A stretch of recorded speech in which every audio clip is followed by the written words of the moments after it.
Dolarac, Roland de Lavitte and the Dreyfuses.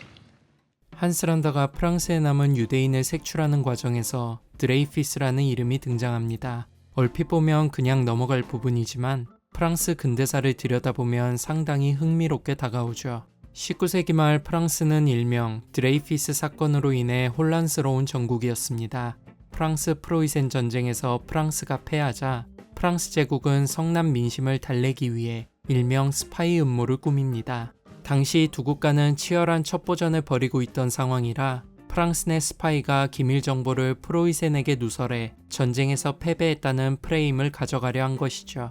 조사 끝에 프랑스 군 정보국은 육군 포병부대 대위였던 알프레드 드레이피스를 용의자로 체포했는데 여기서 그가 유대인이라는 점이 큰 이유로 작용합니다. 당시 반유대주의 노선이었던 프랑스 지도부는 기밀문서에 접근할 수 있는 권한을 가진 유대인을 범인으로 생각했던 것이죠. 재판에 회부된 드레이피스는 억울함을 호소했지만 재판부는 1895년 만장일치로 그에게 무기징역을 선고합니다.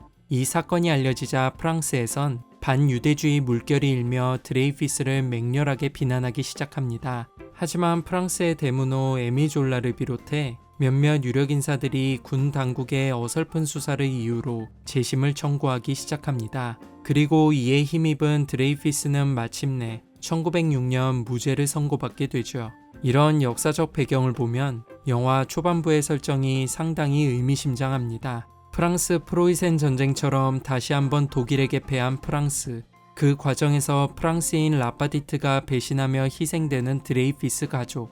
역사는 반복된다는 말처럼 쿠엔틴 타란티노가 나치의 희생양이 되는 주인공의 성을 드레이피스로 정한 것엔 이런 이유가 있지 않을까 싶습니다. 영화의 대부분은 역사와 다른 픽션이지만 타란티노가 바스터즈의 나치 소탕 작전을 구상하며 영감을 받은 실화가 있습니다. 바로 1945년 미 전략사무국 OSS가 실행한 그린업 작전이 그것이죠. 오스트리아에 침투한 OSS 대원 3명은 나치 간부와 프랑스 정기 기사 등으로 분장해 나치의 기밀 정보를 수집하는 임무를 맡았습니다. 하지만 게슈타포가 이 중 한 명인 프레데릭 메이어의 정체를 밝혀내자 그는 곧장 체포돼 고문을 받기도 했죠. 그러나 당시 오스트리아 서부를 담당하던 나치 지휘관 프란츠 호퍼는 전세가 기울었다고 판단한 상태였습니다. 결국 항복을 결심한 그는 메이어를 자신의 집으로 데려갑니다. 그리고 스위스 베른에 위치한 OSS 사무소에 오스트리아에 주둔 중인 자신의 부대가 안전히 항복할 수 있도록 서신을 보내달라 요청하죠. 이로 인해 메이어를 비롯한 나머지 대원들은 무사히 미국으로 돌아올 수 있었습니다.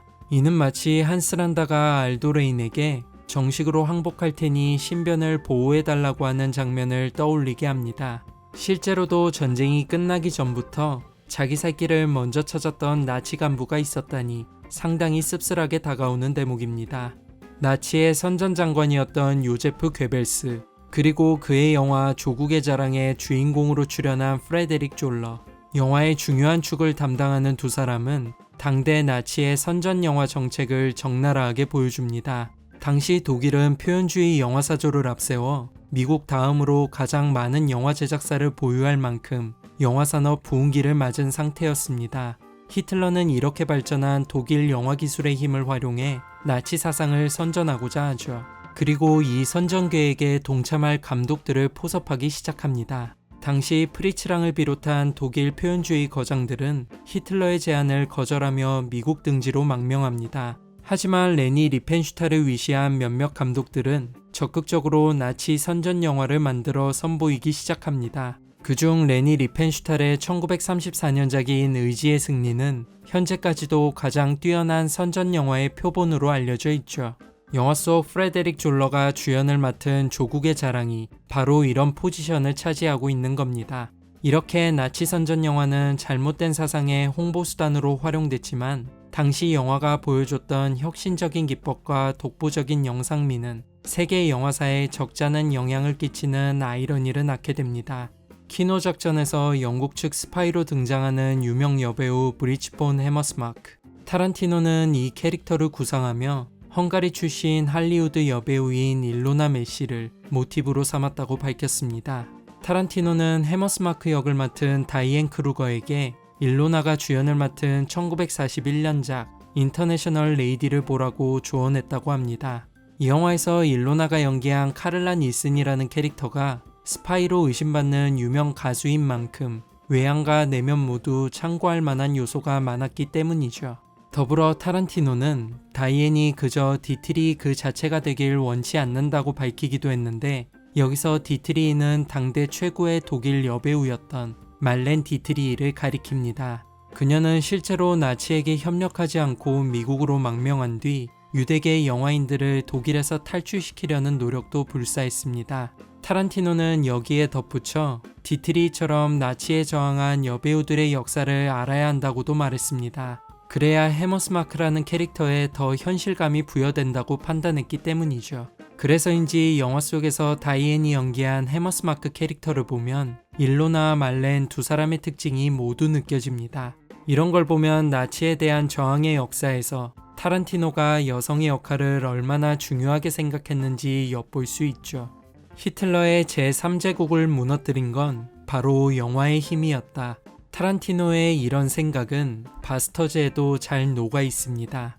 영화 말미 아비규환으로 가득한 시사회 장면은 맹목적인 애국심을 고취시키는 나치 선전 영화가 결국 나치를 붕괴시키는 빌미가 됐다는 걸 상징하죠. 당시 나치가 양산해낸 선전 영화는 예술이 아닌 정치의 영역에 있었습니다. 왜곡된 현실로 대중을 현혹하면서 자신들의 정당성을 설파했기 때문이죠. 그러나 점점 나치의 실체가 거짓과 모순으로 점철됐다는 게 드러나며 선전 영화는 동력을 잃기 시작합니다. 그러자 괴벨스는 급기야 히틀러를 신격화하는 선동 정책을 펴기까지 했죠. 다시 말해 선전 영화는 뭐 아니면 도식의 효과를 가진 수단이었던 겁니다. 조국의 자랑에 쇼샤나가 편집한 연설 장면은 타란티노가 생각한 당대 영화의 힘을 고스란히 보여준 대목입니다. 영화를 편집하고 상영할 권리가 쇼샤나에게 주어진 순간부터 조국의 자랑은 나치 사상의 부흥이 아닌 나치 사상의 몰락을 가져올 계기가 되기 때문이죠. 덩달아 마지막 총기 난사 장면은 영화가 사람들의 사상을 일체화하며 하나로 모으는 만큼 한데 묶어 없애버린 만큼의 파괴력을 갖는다는 걸 상징하는 듯 강렬하게 다가옵니다. 결국 피로 물든 시사의 장면은 영화가 자기들만의 고유한 힘이라 여겼던 나치의 오만함이 역설적으로 그들의 몰락을 앞당겼다는 걸 시사한다고 볼 수 있습니다. 개봉한 지 15년이 지났지만 여전히 타란티노 최고의 명작으로 손꼽히는 바스터즈. 영화 곳곳에 숨겨진 역사의 흔적을 찾으며 다시 본다면 아마 대사와 장면 하나하나에 담긴 의미가 남다르게 다가오지 않을까 싶습니다. 지금까지 1인칭 시점이었습니다.